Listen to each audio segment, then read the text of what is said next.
All right, welcome to our study of the book of Hebrews here on the listener's commentary. In our last recording, we looked at the backstory to this book. And even though there's a lot of questions about some of the specific details regarding that backstory, the purpose of the letter is clear, and that purpose is really important to understand as we enter into this study. So if you haven't listened to the backstory recording, you might want to go back and check that out so you at least know what situation this letter is addressing, that it's addressing Jewish Christians who are being tempted to leave Jesus and revert to Judaism. And so here in chapter 1, 1 through 4, as we launch into the book of Hebrews, there's no formal intro like in your typical New Testament letter. We don't have an introduction and greetings from so-and-so to so-and-so greetings. We have none of that. Hebrews simply opens by introducing its central figure, specifically Jesus, God's Son.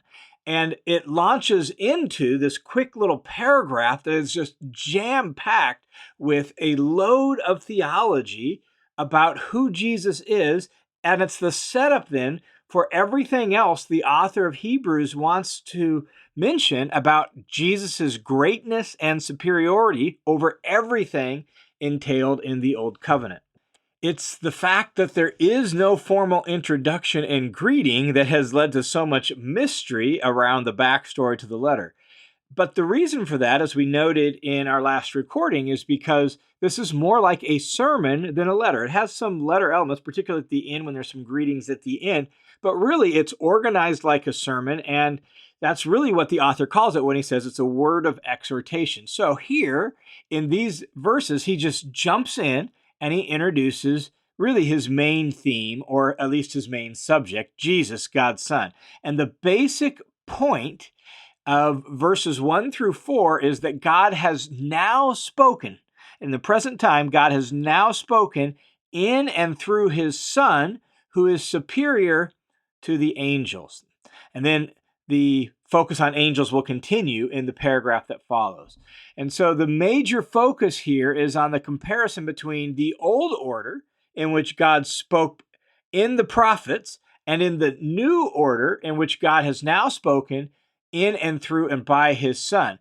And by virtue of who the Son is, that he mentions in verse 3, God's revelation in the Son surpasses the revelation of the Old Covenant, of the Old Testament. That's really at the heart of this paragraph. Here's the way this paragraph is organized.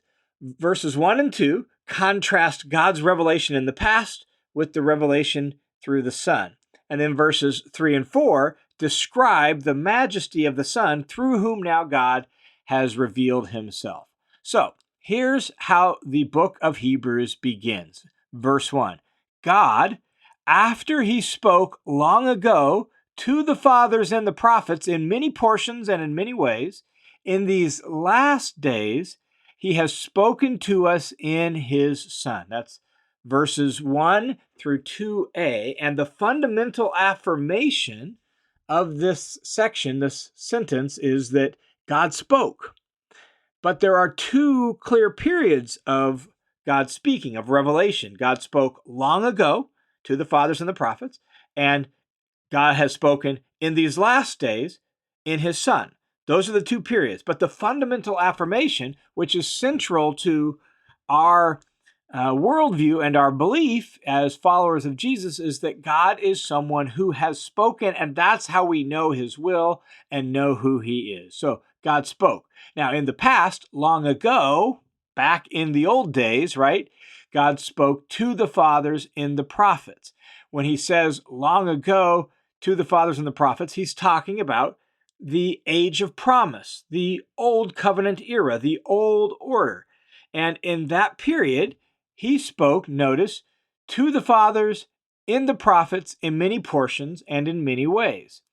The fathers are the Jewish ancestors. The prophets are God's spokesmen. In fact, we tend to have a fairly narrow view of prophets, and we think of just the books in the Old Testament called the books of the prophets, right? Isaiah and Jeremiah and Daniel and Ezekiel and the minor prophets. Those are the prophets to us. But even the ordering of the Hebrew scriptures in the Hebrew Bible is different.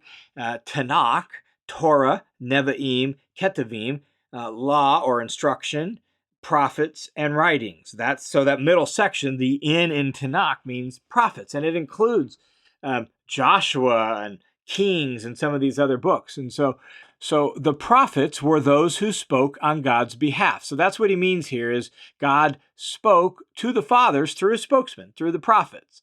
That's how he spoke in the past.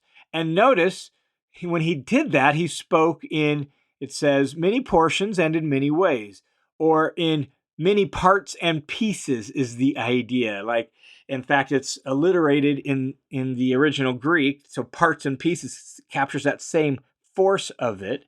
He spoke in bits and pieces. And the New English Bible puts it in fragmentary and varied fashion. That's the idea, that he spoke in parts and pieces in the old era, but in these last days, he's spoken by his son. Now, notice that these last days starts with these.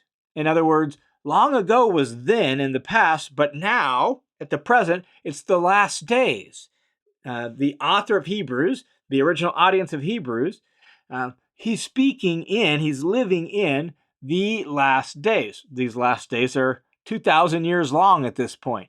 But what do they mean by that? Well, this is consistent in the New Testament. In fact, you can see this right at the beginning, Acts chapter 2, verse 17, when the Apostle Peter quotes the prophet Joel on the day of Pentecost, and he quotes a passage from Joel that begins with this same Old Testament phrase of the latter days, the latter time, right? These last days, and says in Acts 2 that it's beginning then, right? And so the last days doesn't refer to the final weeks or months before Jesus returns. The last days in the New Testament refers to the final stage that we've entered into. And so the age of promise is the old era, the old covenant, the days before the Messiah.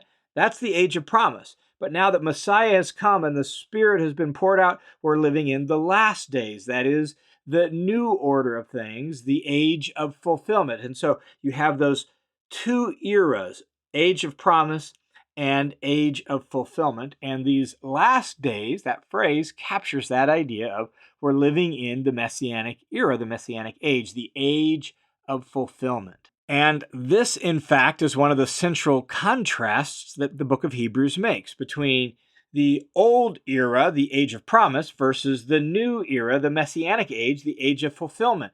And if you're going to leave the Messiah, Jesus, and go to revert to Judaism, you're trying to turn back the clock. You're trying to go back to the old era, the age of promise, and that era's day is over. We've moved into a new era, the age of fulfillment. And so we have to keep that contrast in mind to understand what the book of Hebrews is all about. So God spoke. He spoke in the age of promise, the old era, to the Jewish ancestors and the prophets, and he did that in many bits and pieces, parts and ways, right? But in these last days, this last stage, the age of fulfillment, he has spoken to us in his son, is how it's translated. But literally, it's just in a son, not through the prophets, but in his son. There's no his literally, they've supplied that for clarity, but it's literally just in a son, and the word son stands in contrast to prophets. And so he spoke through servants and prophets in the past, but in these last days, he spoke through his very own son. In fact, the author of Hebrews later in chapter 3 will even point out that Jesus is superior to the greatest of the prophets, Moses himself. You can see that in chapter 3, 1 through 6.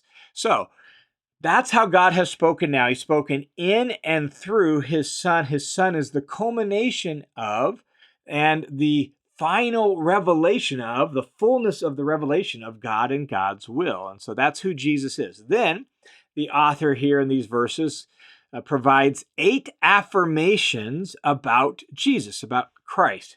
So this is what he says. He says, whom he, God, appointed heir of all things. That's the first affirmation, that Jesus is the heir, his son is the heir of all things.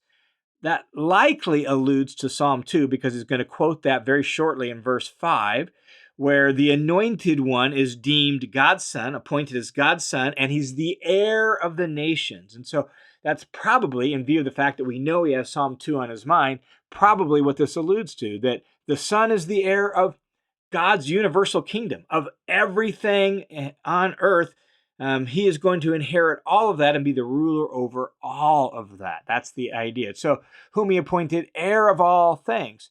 In fact, this idea of heir, inheritance, and inheriting something is central to Hebrews. It shows up over and over again throughout the book in various places where Jesus is spoken of in this regard, and where even those that are with him are spoken of as then heirs of what he has to give. And so this is a central theme to the letter that's noted here right at the outset. So, first affirmation, Jesus is the heir of all things.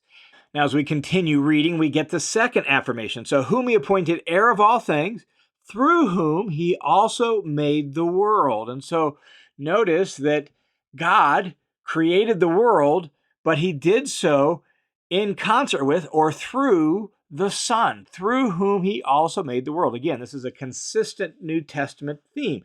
You see it right there in the beginning of the Gospel of John, John 1:3, where it's through Jesus, through the Word, that all things were made. And so through him, through the Son, God has made the world. And the word world here is literally ages, made the ages, but it also has sort of a physical spatial sense, not just a time sense. Some actually translate it universe here, through whom he made all the things of the ages, all the stuff of the universe. That's the idea. And so Jesus is the heir of all things. And part of that is because he's also the creator of all things in partnership with God, his Father.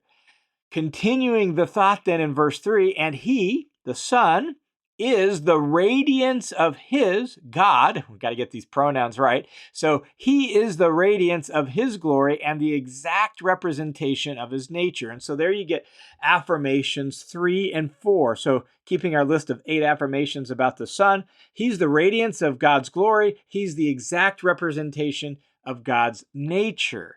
What does it mean that he's the radiance of God's glory? Well, the idea of this word radiance, and in fact, that word's only used here in the New Testament. It's not even used elsewhere in the Greek Old Testament. So it's a fairly rare word, but the word can mean to the shining of something, right? Like something radiates, it shines, or the reflection of something else that shines. And so either the Son himself radiates God's glory or he reflects God's glory. In short, it doesn't make a whole lot of difference theologically, but probably it's more the idea here in the active sense that Jesus is actually the shining forth of the very glory of God. In other words, in the Old Testament, they spoke of, right, the glory of God that filled the tabernacle, right? The Shekinah glory of God came to rest on the tabernacle. Well, now that very Shekinah glory, that shining forth, that radiance of the very glory of God fills Jesus and it shines forth from Jesus. This is really what Jesus is getting at when he says, if you've seen me, you've seen the Father, that he is the very embodiment of, the shining forth of, the very glory of God himself. So he is the radiance of God's glory. And then fourth, he's the exact representation of his nature. That phrase, exact representation, actually translates the Greek word character, which had a variety of uses, but the primary way it was used was for like a mark or an impression placed on an object, oftentimes on coins. So like on a coin, you would have the character, the image, the impression of the emperor, right? And so that's the idea here, is like a stamp on in a wax, or the impression on a coin. That's what we're talking about. And so Jesus is the very expression of, the very imprint of God's nature, the essential nature of God. That's the idea of this word nature. It refers to the thing that makes the thing what it is, the essence of the thing. And so he doesn't just look like God. He is the very embodiment of the very nature of God himself. He bears the stamp of God's nature. In other words, what God is, the Son is. And so he's the exact representation of his nature. The sentence continues then that he upholds all things by the word of his power. And so the Son is the one that is carrying, that's the idea of upholding here. It's bearing or carrying. He's the one that's carrying the universe by his powerful word. He is, in fact, F.F. Bruce contends that it's more not just carrying it in a general sense, like he's holding it up like Atlas, holding the earth on his back, but he's actually carrying the world forward towards its appointed purpose, towards its appointed goal. So he's upholding it all, holding it together, uniting it all, holding it together, but he's doing so as he's moving it forward, carrying it towards its appointed course on its appointed way. And so it's the idea of Jesus being the sustainer and the one who's really at the head of the universe's purpose, leading it towards its goal and where it's heading. And so he brought the universe into existence. He sustains and carries the universe forward. That's who the Son is. And as the sentence continues, it notes then that when he had made purification for sins, he sat down at the right hand of the Majesty on high. And so there we see that another affirmation is that the Son made purification for sins.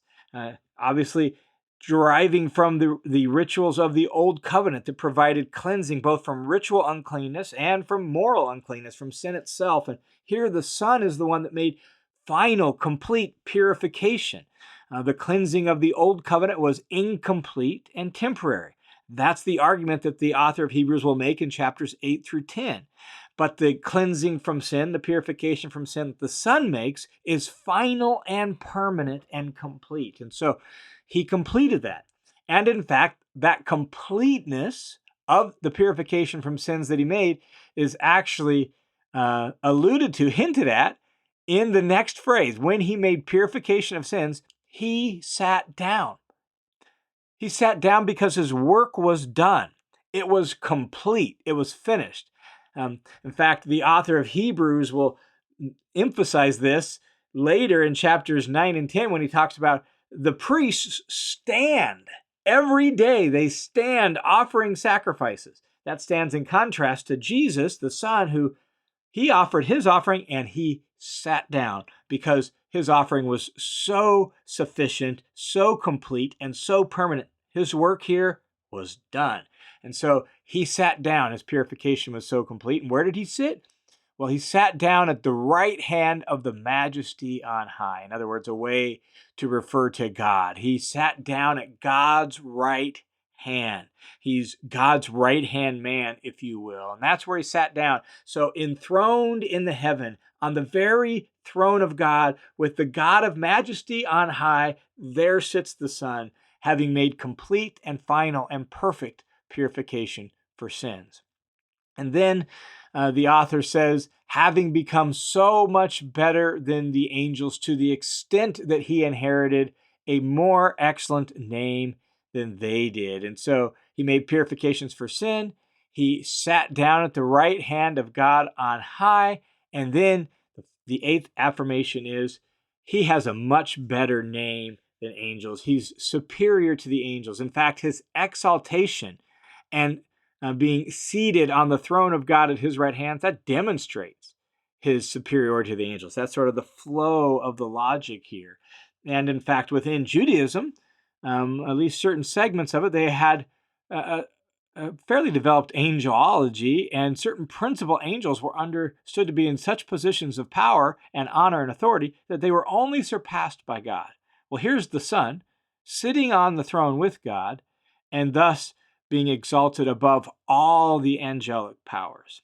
Now, how does this mention of angels fit into the passage here? Why does he even bring that up?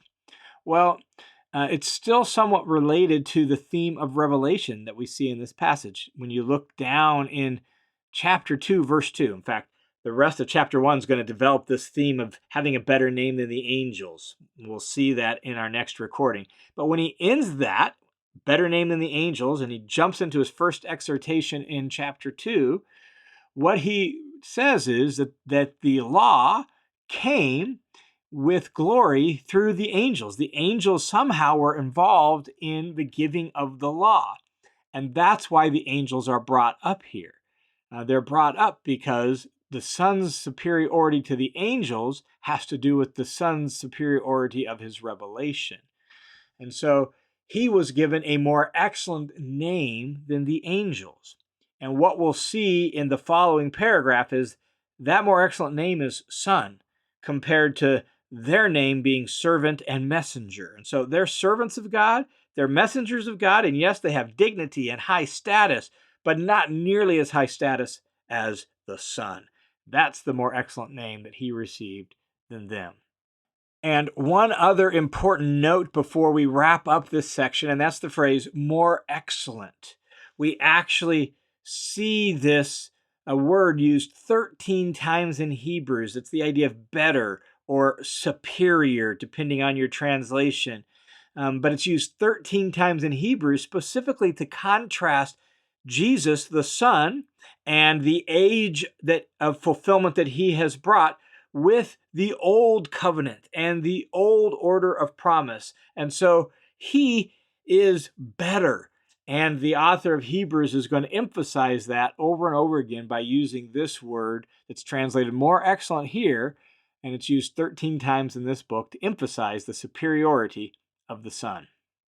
All right, there you have it. That's how the book of Hebrews opens, with this glorious grand introduction to its central character, Jesus, the Son himself, and he's going to show how the Son is superior to everything involved with the Old Covenant, and thus we need to remain faithful to him.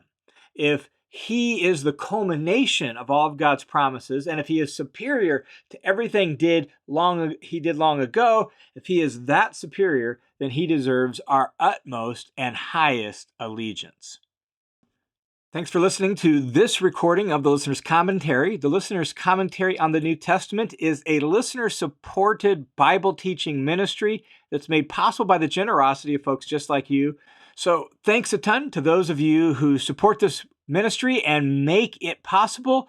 The impact that the Listener's Commentary is having on thousands of lives around the world is a result of your faithful support and generosity. So thanks a ton. And if you want to join the team of supporters, you can do so by clicking the link down in the notes below, or going to listenerscommentary.com, clicking the Give button, and setting up a monthly recurring donation there. Or if you want to just give a one-time donation, you can do so at that link as well.